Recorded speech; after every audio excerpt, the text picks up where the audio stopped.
What up, JazzyRell-IANS? You're here for another episode of our Airbnb diaries.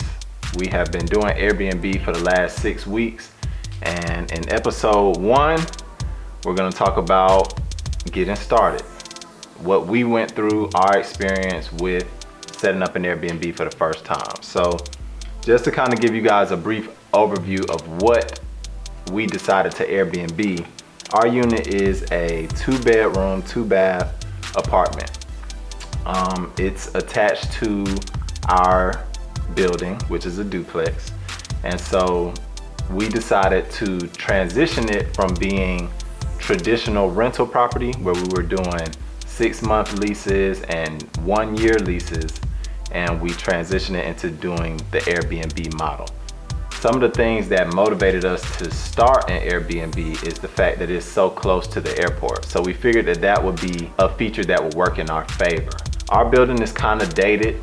It was built in like 1984, I want to say. So it's got some amenities in it that are kind of older, and we really wanted to use that extra money that we would be earning, if we earn extra money, fingers crossed. But anyway, we want to use whatever extra money we end up getting to renovate the place. So update a lot of the appliances, cabinets, and finishes. Going with the Airbnb model, it will help us to meet our goals quicker, buying another investment property sooner than later. Right, yeah. Of course, you know, we're all about real estate. This building that we live in now, of course, we've owned it for some years, and so it's been a blessing to be able to live life with a certain level of flexibility, and we just wanted to keep that ball rolling. We weren't sure what amount of money we were going to make, so anything that was going to reduce our costs to start up was going to be beneficial.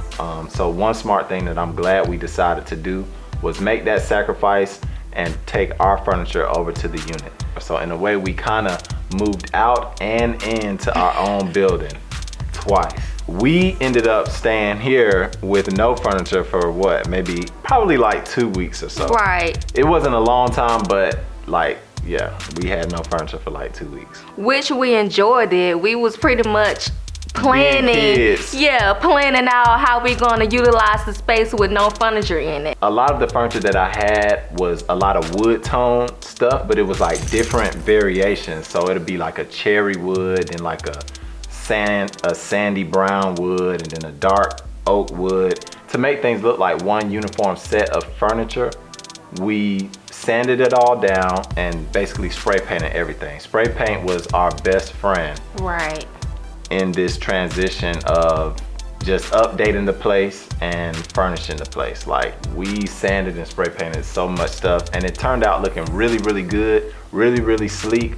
We chose black for a lot of stuff because, as we all know, black is one of the safest color options, and it always just looks modern and sophisticated. The crazy thing is, before we actually went in and changed the furniture, it actually looked good in the new space. Like when it was over here in our space, we was more so like, okay, we need to do something with it. But once we moved it over in a new room, set it up, put pieces here, put pieces there, it all looked good. I think the reason why it looked so much better when we were taking it over there is because we were starting fresh with a blank canvas. And a big part of our strategy when it came to furnishing the place was to not overdo it. Keep it simple. Yeah, keep it simple. Don't add too much furniture, don't take up too much space. Just let everything be functional and still as spacious as possible. Another way that we kept our furnishing costs low was to go to thrift stores. Thrift stores were extremely beneficial. Great deals, especially if you know where to shop. Right. All thrift stores are not going to be the best simply because of the neighborhood that they're in. But if you go to more affluent neighborhoods and maybe go to their thrift stores, you'll find some great pieces that really just need a little bit of sanding and paint. Right. For the most part. Or what about, like, is it a certain name for places that sell hotel stuff? Is that just a thrift store, or? There are some locations in Atlanta that sell used hotel furniture used hospital furniture, used office space furniture, and you can go to these places and they'll have everything from lamps and couches to high-end tables, and just a lot of secondhand used hotel furniture and public space furniture. So we went there and we bought some really dope lamps and a couple of other things just to kind of help finish out the place. But between used hotel furniture stores, thrift stores, and taking our own furniture over there, we basically cover all the bases to furnish the entire place. So that concludes part 1 of our Airbnb journey. If you are interested in learning more about our experience, then make sure you subscribe to our channel. Don't forget to click that bell so you will never miss another video. And like our video so we know that you are interested in our content. It's JazzyRell TV. Hey.